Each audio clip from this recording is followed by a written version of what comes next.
नमस्कार, म सागर। आज हामी आफ्नो गाउँघरमा हतियारहरू आँसी, कुटा, कोदाला इत्यादि हामी कसरी बनाउँछौँ यस विषयमा तपाईलाई म छोटो भिडियो देखाउन गइरहेको छु।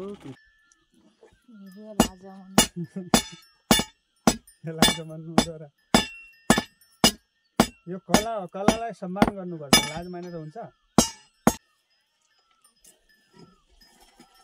गाउँले जीवनशैली पानी खाने हो नखाने किन तिर्खा लाग्छ।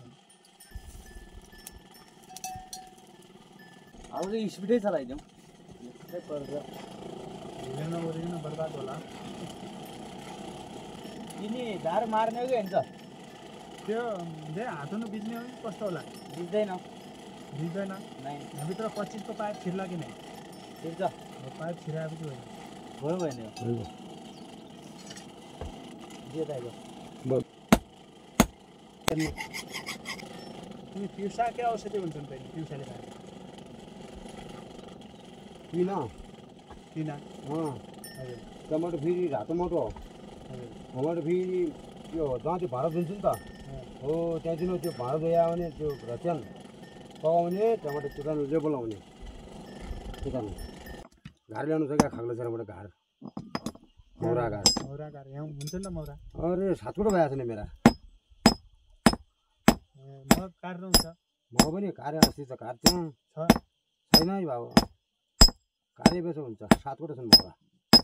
के हिसाबले बिग्रिन्छ यहाँ? म 3000 रुपियाँ धार्नी धार्नीको 3000। त्यो बाबा त बाबु पुजारी दाजु कस्तो सन्चै हुनुहुन्छ त? सन्चै हुनुहुन्छ आज? पुजारी भाउजू पनि उस्तै हुनुहुन्छ आज के गर्दा? पहिल्यै सिक्नुभयो त्यस्तो बनाउन? कहिलेदेखि सिक्नुभयो? मेरो धेरै वर्ष भएको बाबु 6-7 वर्ष भयो 8-10 वर्ष भयो। त्यो पारीकै सिक्नुभयो नै कहिले थियो त मैले गर्दा गर्दै गर्दै बाबा काल भइगयो अनि 12 वर्ष थियो बाबा काल भइगयो।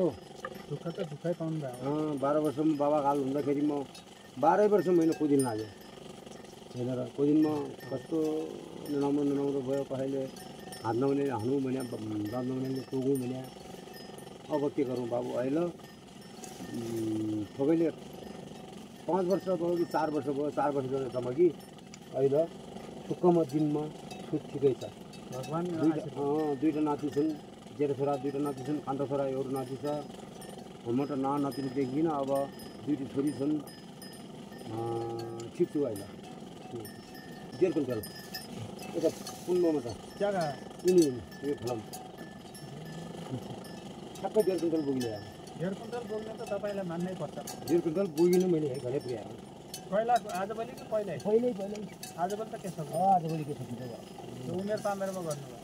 आजभोलि त त्यस्तो खाना सारसँग पनि नै फेरि पनि 1.5 क्विन्टल बोक्नु सानो कुरा होइन होइन। त्यो पहिला अलि राम्रो खाना खानुहुन्थ्यो र भाउ। गोरस दही गोरस भुइँसो कहिले खाली पनि मेरो दही गोरस त खायो त्यही भएर पावर आयो। अलि पावर खानै जखन पनि म 12 वर्ष हुन्थ्यो तर दही तराई मात्र खाएँ। त्यहाँबाट 12 वर्ष भयो बाबा खाल भइगयो जखन अनि बिहा सिन्ती पनि भुइँसै थियो अनि तराई खाएँ। उहाँबाट फेरि अहिले अब सकिएन। म सक्दिनँ बाबु। म त एउटा घुसुक नाल्यो भने मेरो जेठा छोराले हाम्रो कान्छाले सबले मद्दत गरेर एउटा घुसुक नाल्छ। अहिले पैसाले पनि दिँदै छ भन्ने हुन्छ। एउटा बुढाले भनिन्थ्यो क्या अस्ति गाडी खरिया गयौँ नुन ल्यायौँ अनि बाबु हो के गरौँ भन्छौ बाबु है यस्तो भन्ने हो यस्तो बाबु के गरौँ भन्छौ बाबु यस्तो हो बाबै भन्ने नि च्यानल। त्यसको अब त्यो बड्डो बाँचुन्जेलसम्म उसले आफ्नो कथा सुनाउने भयो। काट्या त छैन काठी होइन? काट्यो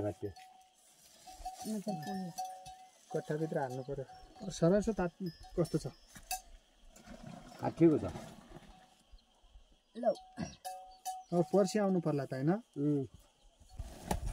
ल सरासो पनि तयार भयो।